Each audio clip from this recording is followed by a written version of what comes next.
As Americans, it's not uncommon for us to tense up when we hear the word Muslim or Islam.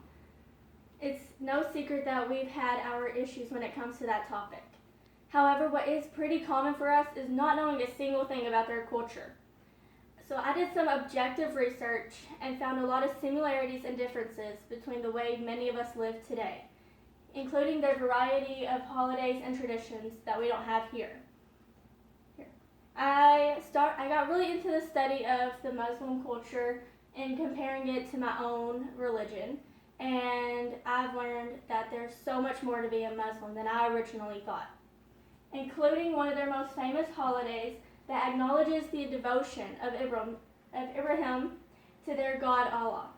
It happens every year on August 11th and lasts through the 15th. It stands for his devotion because he was willing to sacrifice his own son because of what their God told them to do. And when he was about to do it, their God replaced his son with a lamb to sacrifice, which is why it's now called the Festival of Sacrifice.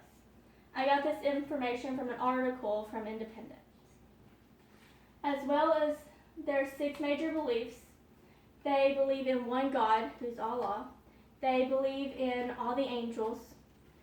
They believe the holy books were sent to the prophets. The Torah was sent to Moses, the Bible to Jesus, and the Quran to Muhammad. They believe that there are prophets and they were sent from God. However, they do not believe that Jesus was the Son of God. They believe that Judgment Day and the life after death is coming, and they believe in divine decree, which means God is all-powerful. You can't do anything without him.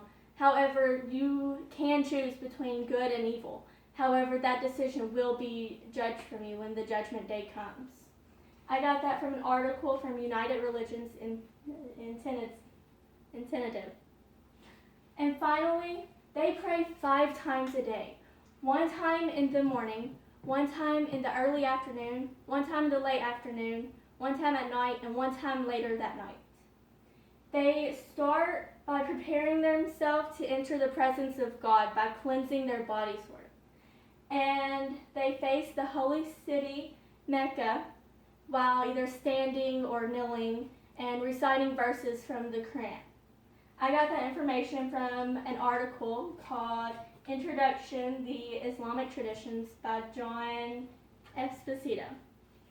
All in all, it's important for us to know these cultural differences and to understand and appreciate all the different cultures so we have a more respect and appreciation for the differences in our world today. Thank you.